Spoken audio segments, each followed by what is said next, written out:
Conditions May Apply by CinnamonPinecones. Read by Distracted by Books. Chapter 96. You won't be alone, whether you like it or not. This year, we have made history at this school. For the first time since we opened our doors, we have a student bound for UA's hero course, Ogami-sensei announced to the class. Katsuki sat back in his chair with a smirk, while all the extras had the gall to act surprised. Of course he got into UA. Congratulations, Bakugo. Please stay after class. I have some paperwork to give you. The rest of you are dismissed. He kicked his feet up on the desk and let his peers congratulate him until they all filed out of the room. Well, until all but one of them filed out of the room. What the hell was Shitty Deku still doing here?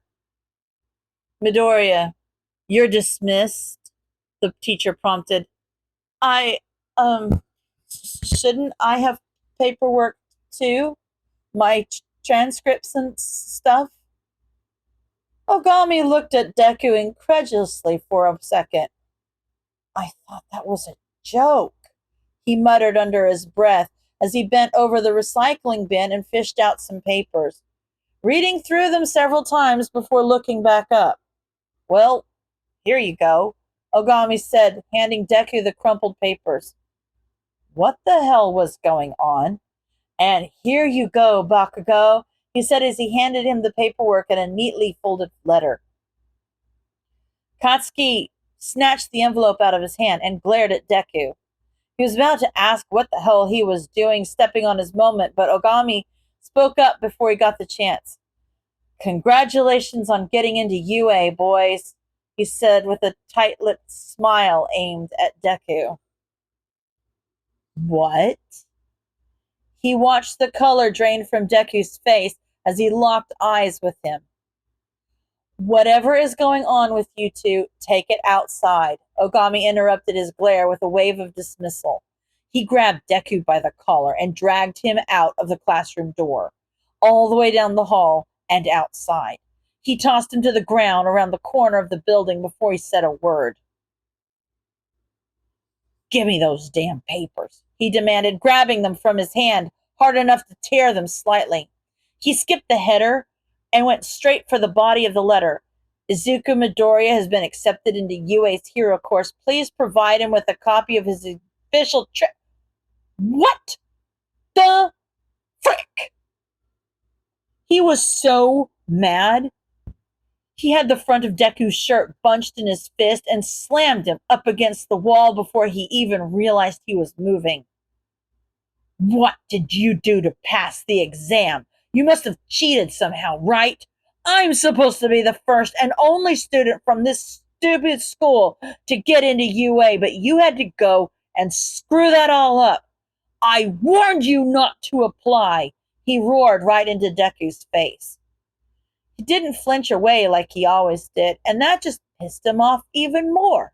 His face was neutral, like he was just sitting on a park bench and not pinned up against the wall in a corner where no one would check for them, as if Katsuki wasn't even a threat.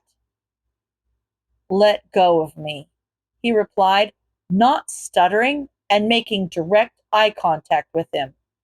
It wasn't a request, it was an order. Katsuki damn near complied before he remembered who was talking. He didn't think he was ever going to understand Deku. The piece of crap didn't know when to quit, and Katsuki hadn't been this angry in a long, long time. He shifted his grip on his shirt to his left hand and held him steady as he sent his right fist crashing into his cheek. He heard his head thud against the brick wall behind him, and he didn't stick around to make sure he didn't bust his skull on the sidewalk as well. He just walked away. He expected Deku to be sprawled on the ground, so he whipped his head around in surprise when he heard him speak.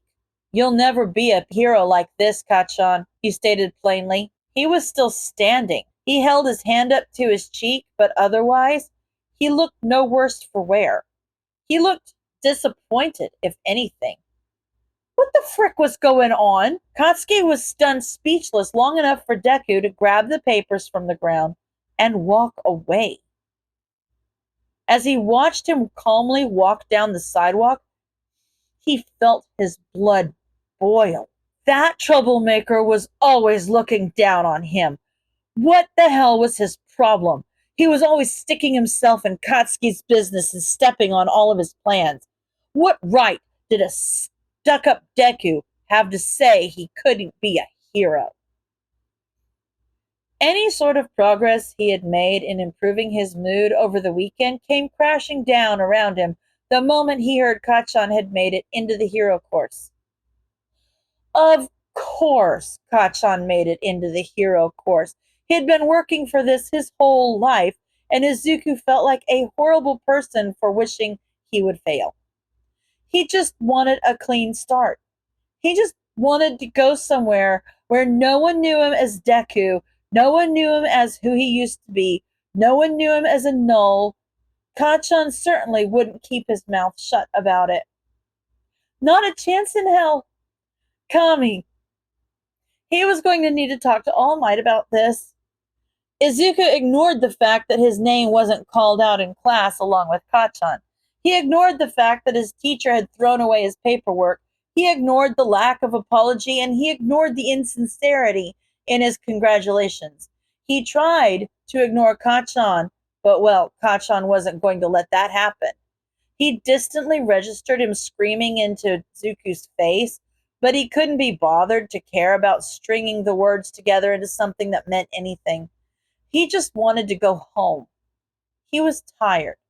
And maybe that's what possessed him to do something as stupid as ordering Kacchan around. Let go of me. He watched as the anger in his eyes turned to unbridled fury. He was so tired of being Deku. He saw the punch coming from a mile away, but he couldn't bring himself to do anything about it. Some part of him still froze, knowing that ducking out of the way would only make him angrier. As his head crashed into the wall behind him, he wondered if it was always going to be like this. As his senses came back to him, he noted the windowsill to his left, and the thought occurred to him that he very well could have died if Kacchan was left-handed. His head would have collided with the jutted-out corner of the decorative brick framing the window, and he would have fractured his skull at the very least.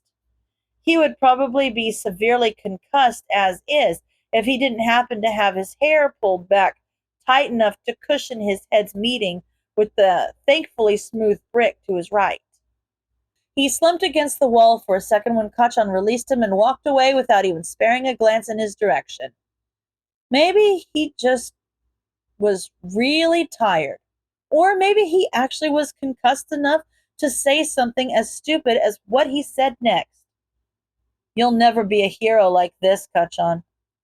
He said it with the gentle realization that it was because now that they had actually gotten into UA, now that they were actually on track to be heroes, it occurred to him that Kacchan really didn't have what it took. Today wasn't the first time Kacchan had been that close to killing him. He was cruel, and heroes were supposed to be good. Heroes should be smart enough to know how fragile life can be and precise enough to subdue without undue harm. They should be thoughtful and selfless and gentle whenever possible, and at least kind when it wasn't. They should be everything Katsuki had never been. It would be one thing if he was just like that with Izuku. Sure, he got the worst of it. But Kacchan wasn't kind to anyone. He hoped that would change one day. The fact that he hadn't been blown to smithereens for saying that was a promising start. He paid thorough attention on his way home to make sure he could walk in a straight line. His head hurt, but he's pretty sure his hair took the brunt of the damage and he wasn't concussed. His eye, however, was starting to swell quite a bit. Hopefully he could ice it when he got back and it wouldn't be too noticeable under his black eyeshadow during patrol tonight. It was definitely going to be noticeable tomorrow at school, but no one would care enough to question it, so he didn't need to bother with covering it up. He reminded himself that this was the last week he was going to have to deal with this. One more week, and Aldera would just be a bad memory. His present wasn't great, but his future would be. Things were going to be better. He was going to be better. He just had to keep telling himself that until it was true. They didn't last 10 seconds before Eraser noticed their eye. Do you have a black eye? He asked the moment he was close enough to see them properly. Oh, for frick's sake. Yeah, 2 of them. I always do. Did you just notice? I really thought you were more observant than that. They quipped back in a futile attempt to dodge his concern. You know what I mean. It's swollen, he predictably dismissed with an eye roll. No, I haven't the faintest, they defended sardonically. Eraser just looked at them with an exasperated expression. You gonna stare dreamily into my eyes all night, or are you gonna eat your dinner? You're insufferable, he grumbled as he sat down on the ledge to eat like they always did. I try my best, yet here you are, still suffering me. Seriously, kid, you all right? You don't have a concussion or anything, do you? No, I don't think so. I feel fine, they relented, answering honestly. And what about the other guy? Eraser joked with a smirk. The other guy didn't have a scratch on him because Izuku was too much of a coward to defend himself, but Eraser didn't need to know that. Sleeping with the fishes, they replied in a truly awful American accent. Yeah, I'm sure they are, Eraser said, rolling his eyes again. They just huffed a laugh out in response and turned to their own dinner. The bitter, gloomy part of his mind told him that he was going to miss this. But they did their best to squash it down and just live in the moment. Plus, it's not like they weren't ever going to see Eraser again. Hell, they might be seeing him even more often than before. That same dark corner of his mind told him it wouldn't be the same, and they did their best to ignore that as well.